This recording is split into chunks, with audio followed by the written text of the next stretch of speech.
আসসালামু আলাইকুম। আরনিশা মম ব্লগিং চ্যানেলে আপনাদের সবাইকে জানাচ্ছি আন্তরিক শুভেচ্ছা এবং অভিনন্দন। দেশ এবং দেশের বাইরে যে যেখান থেকে আমার ভিডিও দেখছেন, আশা করছি সবাই ভালো আছেন। আমিও ভালো আছি আলহামদুলিল্লাহ। আবারও নতুন একটি ভিডিও নিয়ে হাজির হয়েছি আপনাদের সামনে। ভিডিওটি যদি ভালো লাগে তাহলে প্লিজ আমার চ্যানেলটি সাবস্ক্রাইব করে আমার পাশে থাকবেন। আর ভিডিওর কোনো অংশ যদি আপনাদের কাছে একটু ভালো লেগে যায় তাহলে প্লিজ আমাকে কমেন্ট বক্সে অবশ্যই জানাবেন। 3-4 দিন ধরে প্রচুর বৃষ্টি হচ্ছে, বৃষ্টি থামার তো কোনো কথাই নেই। তাই এই বৃষ্টি প্রহর দিনে কি করছি তাই আপনাদের সঙ্গে শেয়ার করছি। এই তো এখানে একটু নুডলস রান্না করতে চলে এসেছি। আমার বাচ্চারা নুডলস খেতে খুবই পছন্দ করে, তাই তাদের জন্য একটু নুডলস রান্না করছি। আজকে ঘরে নুডলসে দেওয়ার মতো কোনো সবজি ছিল না, তাই সাদামাটা নুডলস শুধু ডিম দিয়ে বেশিরভাগ সময়ই যেভাবে রান্না করি সেভাবেই রান্না করে দিচ্ছিলাম ঝটপট। বৃষ্টির দিনে রান্নাঘরে তো আসতেই মন চায় না, মনে হয় যে কেউ যদি রান্না করে দিত আর শুয়ে বসে খেতে পারতাম তাহলে কতই না মজা হতো। কিন্তু সেটা তো আর কোনোভাবেই সম্ভব না, কারণ আমরা গৃহিণী, আমরা রান্নাঘরে না আসলে তো আমাদের পেটে ভাত যাবে না। এজন্য তো রান্নাঘরে আসতেই হবে। তো কি আর করার, এ তো নুডলসটি কথা বলতে বলতে রান্না করে নিলাম।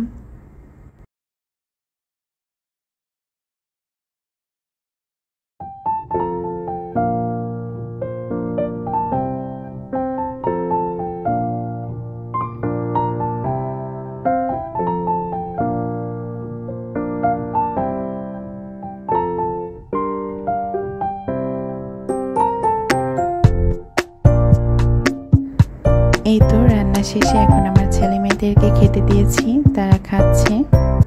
আর ব্লগটি যেহেতু বিকেল থেকেই শুরু করেছিলাম, রান্না করতে করতে এখন সন্ধ্যা হয়ে গেছে, মাগরিবের আজান দিয়ে দিয়েছে। তো আপনাদের ভাইয়াও চলে এসেছে বাসায়, আর কিছু বাজারও নিয়ে এসেছে। এখানে আম নিয়ে এসেছে, এগুলো হচ্ছে রূপালি আম। ঢাকায় বিয়ে হওয়ার পর থেকে ঢাকায় এসে প্রথম যখন রূপালি আম খেয়েছি, তো রূপালি আমের প্রেমে পড়ে গেছি। রূপালি আম ছাড়া এখন আর আমার অন্য কোনো আম ভালোই লাগে না, তো এর জন্য বেশিরভাগ সময়ই আমাদের বাসায় এই রূপালি আমটাই আনা হয়।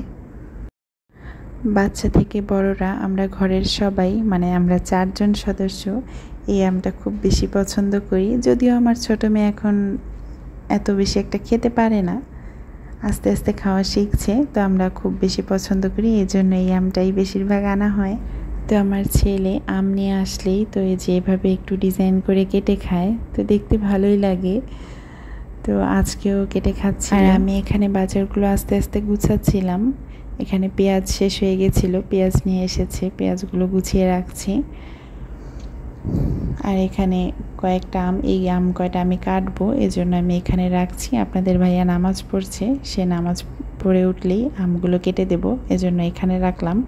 আর বাকি আমগুলো তো ফ্রিজে রেখে দিয়েছি। এই তো আপনাদের ভাইয়া নিয়ে এসেছে পটল, পটল দিয়ে সে গরুর মাংস খেতে নিয়ে এসেছে।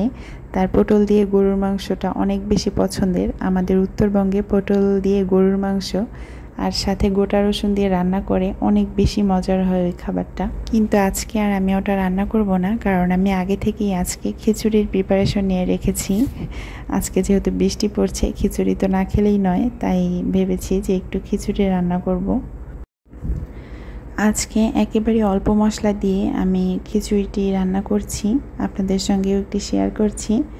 আর আপনাদের ভাইয়া ভুনা খিচুড়ি খেতে বেশি পছন্দ করে, তাই তার জন্য ভুনা খিচুড়ি করছি। আজকের খিচুড়িটি আমি শুধু মসুর ডাল দিয়ে করেছি। বাসায় মুগ ডাল ছিল কিন্তু দেইনি।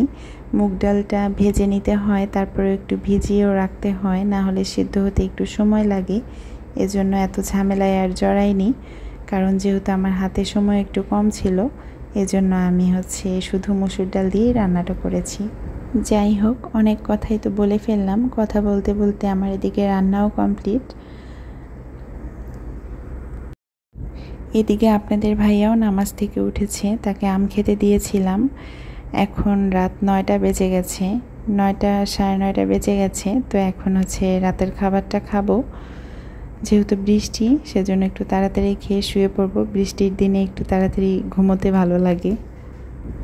আর আমি কিন্তু এখানে শুধু খিচুড়ি রান্না করিনি, সাথে এই যে টমেটোর সালাদ, এটা আমার খুবই পছন্দের। এই সালাদটা করেছি, সামান্য একটু করেছি, রাতেই শেষ করে ফেলবো এজন্য। আর এখানে শুটকি ভর্তা করেছি আর সাথে ডিম ভাজি। আপনাদের ভাইয়া তো বলছিল যে তুমি এগুলো কেন করেছো, একটু মাংস ভুনা করতে পারতে।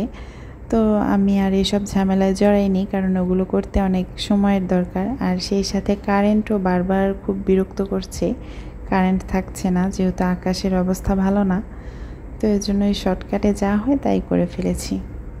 আর এখন এই তো খেতে বসেছি, আমার ছেলেকে খেতে দিচ্ছি।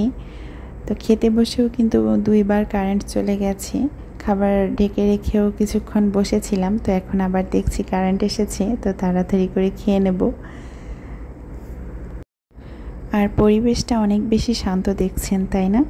কারণ আমার ছোট্ট মেয়েটা এখন ঘুমাচ্ছে, আর সেই ফাঁকে আমরা খেতে বসে গেছি। তাকে নিয়ে খেতে বসলে পরিবেশটা আসলে এরকম থাকে না, সে হচ্ছে এটা সেটা নিয়ে টানাটানি করে, এজন্য আর কি বললাম। তো এই তো আজকের ভিডিওটা এই পর্যন্তই। এখন আমরা খাওয়াটা কমপ্লিট করব। তো আমার ভিডিওটা যদি আপনাদের কাছে ভালো লাগে তাহলে প্লিজ একটি লাইক দিয়ে চ্যানেলটি সাবস্ক্রাইব করে আমার পাশে থাকবেন। আসসালামু আলাইকুম।